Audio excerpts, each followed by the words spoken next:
welcome back to the Central Bank of the Ozarks high school highlight show here on the Scoreboard Guy Network, soon to be the Missouri Sports Network. And we appreciate you tuning in. And as always, the Missouri State Highway Patrol reminds us to take that 3 seconds and buckle up. It's 3 seconds that could save your life. Be safe, be smart, and be here tomorrow. Well, welcome to the show now, the new Ozark Lady Tigers head girls basketball coach, Doug Hepler. And Coach Hepler, hey, thanks for your time today. Hey, no problem. Thanks for having me.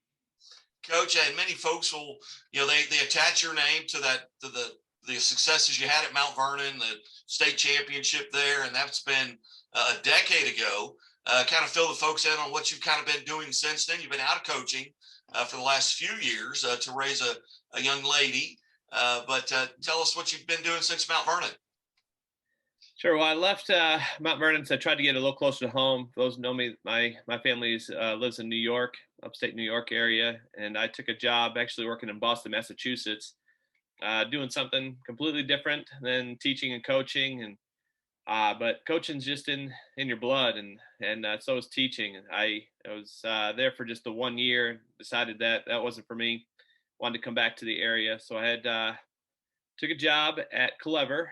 Had a decent season there with them, had a lot of a bright future, but the opportunity to coach Drury came up, and those college jobs don't come open very often. So I was fortunate enough to get a chance to take that job. But at the time, like I said, I had a lot of family upstate New York, and it just was probably it was a great opportunity at the time, but just a lot of time away from family that I ended up, I just had too many nieces and nephews that were real young, and I didn't want to miss out on their futures. So I stepped back from that, and I took a job at Spokane.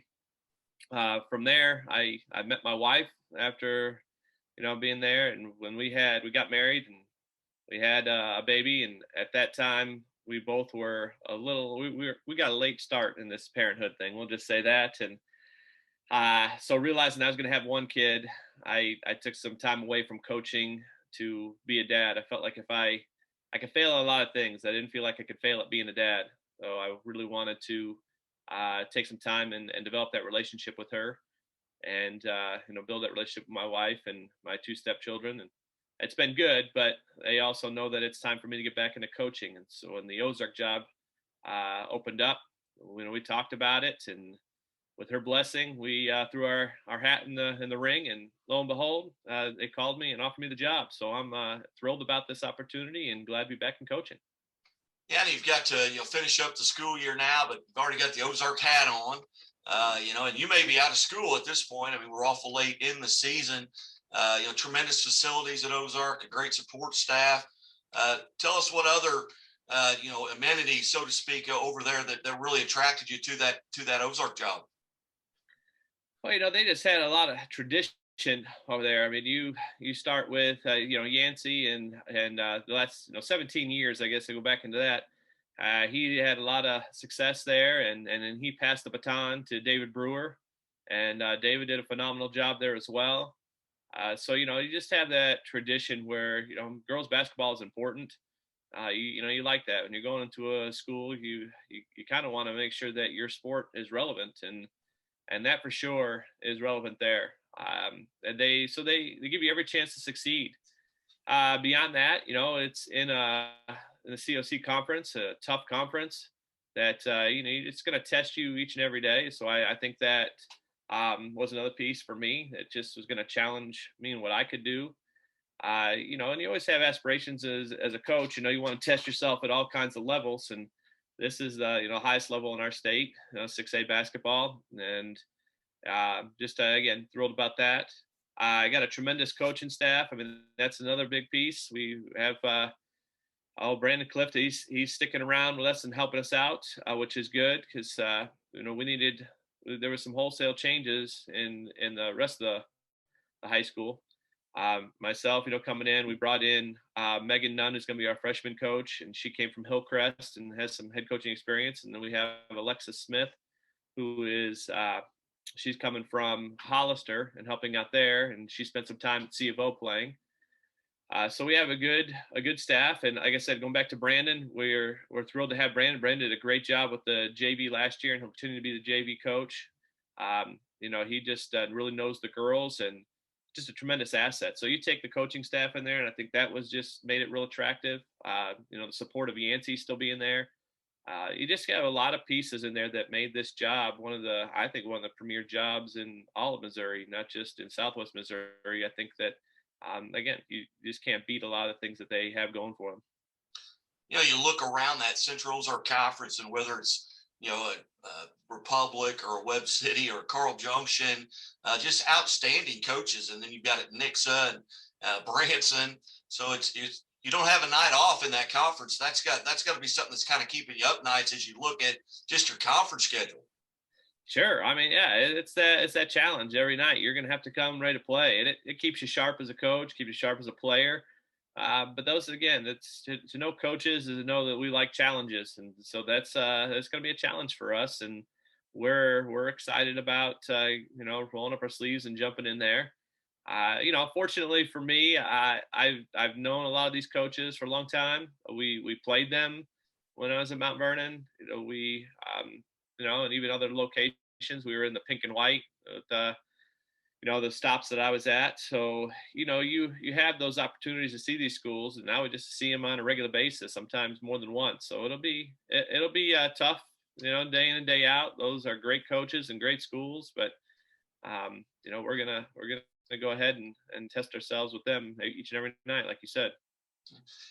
You look here, we're sitting a week out of Memorial Day, so the summer's about to kick off. Have you had an opportunity to meet with the young ladies that may or may not be coming out for basketball, and if so, what do you know about the group that you're inheriting? Yeah, I just a little bit at this point. I'm still in school at Spokane. We haven't finished things up, so I haven't had as much time as I would have liked to be with the girls. We had a meeting just to get our summer schedule out, and then we had an open gym where the staff got to come in and just watch them, and we let them it was just they just played, and we just had just a good time trying to meet them and talk to them individually. I know we returned 4 starters from last year. We lost Anna Hitt, who she'll be tough to replace, as you all know, she's a point guard. She's going to be spending her time at Drury. But again, they finished up strong last year. They kind of had some things that kind of stumbled them up out of the gates. They had shut down for COVID. They had to get used to a new group because they lost several seniors that from the year before, and it was an adjustment period. But they started off, I believe, 0-5, 0-6. But from there, I mean, they finished up 14-12. They did a great job recovering from that start. Played really well down the stretch. Lost a nail biter to Nixa in the district championship game. So I think there's a desire there to compete. I'm looking forward to really getting after it. So June 1st will be where we really start hitting things with our weight program and our off season stuff that we've got going on, and hopefully by then we'll know each other a little bit better. Now, as far as relocating, you're not going to have to move or anything like that. You're still going to be able to stay in your same house. That's got to be comfortable too, knowing that you don't have to change addresses. Yeah, I mean, you just add so many stresses to your life, when you're moving, changing jobs, doing all that stuff. So yeah, fortunately for us, we are close enough that we can make this drive. I've got actually a neighbor of mine that works at Ozark, and our daughters are the exact same age, so that helps too. There's a little familiarity with people, and there's some people over at Ozark as well that I have worked with in the past. So it's just a lot of good relationships there, and not having to worry about all that, learning new people, moving, all that stuff is a tremendous asset for us. So we can just focus on just things that matter. So getting our hands dirty and figuring out this basketball schedule and the basketball team. You bet. Well, we've been visiting with the new Ozark Lady Tigers head girls basketball coach, Doug Hepler. And Coach, thanks so much for your time. And it was good to see you the other night when I kind of became the first one maybe to learn of this information that you were the new coach over there. But I appreciate it.